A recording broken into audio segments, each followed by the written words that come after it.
मौलाना आज़ाद rural university Mahmudabad का प्रांगण 8 मार्च को देश विदेश की अजीम व शान हस्तियों के आमद का गवाह बनेगा। मौका होगा तीसरे राष्ट्रीय उर्दू अधिवेशन का। पूर्व कार्यवाहक मुख्यमंत्री व भाजपा नेता डॉक्टर अंबार रिजवी की जानिब कराए जा रहे इस आयोजन की तैयारियों को अमली जामा पहनाए जाने का काम अंतिम दौर में है।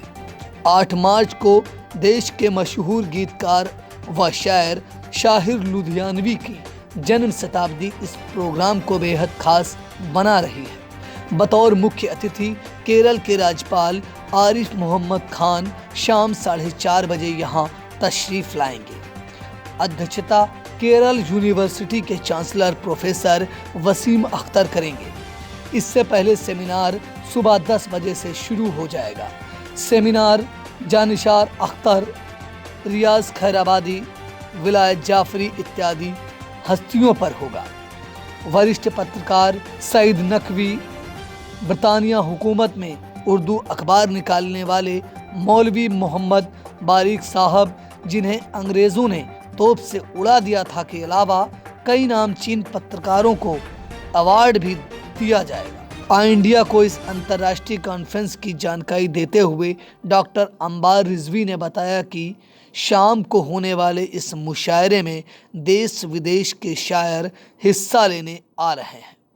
नहीं, तैयारियां तो आपने देखी होंगी, इसकी कॉन्फ्रेंस की तैयारी हो रही है और 4:30 बजे से प्रोग्राम है। सवेरे सेमिनार शुरू हो जाएंगे 10 बजे से, जिसमें ब्रिजनारायण चकबस पे, रतनाथ शशार पे, कृष्ण बिहारी नूर पर, जानिसार अख्तर पर, रियाज खैराबादी पर, मुस्तर खैराबादी और विलायत जाफरी है, इन तमाम सब जो लेखक व आथर्स हैं उनके ऊपर सेमिनार होंगे। शाम को केरल के गवर्नर आरिफ मोहम्मद खान इसको इनाग्रेट करेंगे। उसमें उसकी अध्यक्षता कर रहे हैं इंटीग्रल यूनिवर्सिटी के चांसलर प्रोफेसर वसीम अख्तर साहब और उसमें अवार्ड्स भी हम लोग दे रहे हैं। जो अवार्ड जो हैं वो एक तो जो सईद नकवी साहब को दिया जा रहा है, जो मुल्क के बहुत बड़े जर्नलिस्ट हैं, लेकिन उनकी तबीयत नहीं ठीक है, कुछ हार्ट की उनको प्रॉब्लम थी, तो उनके भाई वो अवार्ड लेंगे। तो जो मौलवी मोहम्मद बाकर साहब, जिन्हें अंग्रेज़ों ने 1857 में तोप के मुंह पे उड़ा दिया था लगा के, और उनकी जान ले ली थी, वो तोप के मुंह पे बांध दिया था, क्योंकि उनसे उर्दू अखबार निकालते थे। वो कहा था कि आप जो अंग्रेज़ों के ख़िलाफ़ लिख रहे हैं वो न लिखिए, उन्होंने इनकार कर दिया था। इसी तरह से हयातुल्लाह अंसारी साहब को जर्नलिज्म का उनका अवार्ड है। ये शिव सिंह सरोज जी स्वतंत्र भारत में एक बहुत ही अच्छे और सीनियर जर्नलिस्ट थे। अभी हमारे दोस्त और हमारे बहुत ही करीबी दोस्त दिलीप अवस्थी जी का स्वर्गवास हो गया।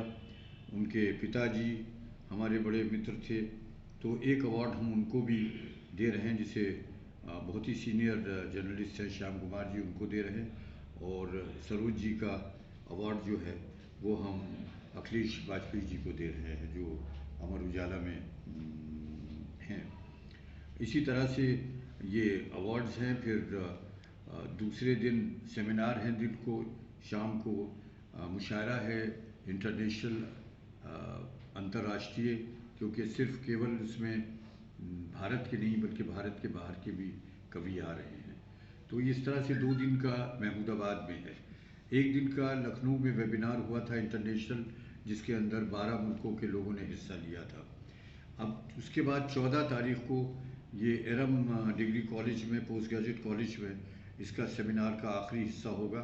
और फिर एक दिन जो सारी हमारी कॉन्फ्रेंस है इसके बारे में इंटरनेशनल वेबिनार होगा, जो मुल्क के करीब 25 मुल्कों में, जो विश्व के 25 मुल्कों से उस पर वेबिनार में लोग शरीक होंगे। तो इस तरह से ये पूरे 15 दिन जो हैं वो हमारे ये 3rd इंटरनेशनल कॉन्फ्रेंस में समझिए बराबर हो रही है। इसमें एक बात बहुत ही जो कहने के काबिल है, योग्य है और महत्वपूर्ण है कि हमारे मुल्क के मायानाज गीतकार, कवि, शायर साहिल लुधियानवी का जन्म 8 मार्च 1921 में हुआ था और कल 8 मार्च 2021 है। तो एक तरह से 100 साल हम उनके पूरे कर रहे हैं और उनके कुछ मशहूर गीत और उनका वो मशहूर एक भजन भी, आप भजन भी कहें, ईश्वर तेरो नाम, अल्लाह तेरो नाम, ये सब उन्हीं के हैं। तो एक कॉन्फ्रेंस में ये भी एक महत्वपूर्ण चीज़ है कि वो एक ऐसे समय हो रही है जो कि हमारे मुल्क के बहुत ही मशहूर पॉपुलर गीतकार साहिल लुधियानवी कवि की सेंचुरी जो है वो पूरी हो रही है। ठीक है, थैंक यू। महमूदाबाद से राजकुमार जैन की रिपोर्ट। खबर आपकी, नजर हमारी। देखते रहिए आई इंडिया।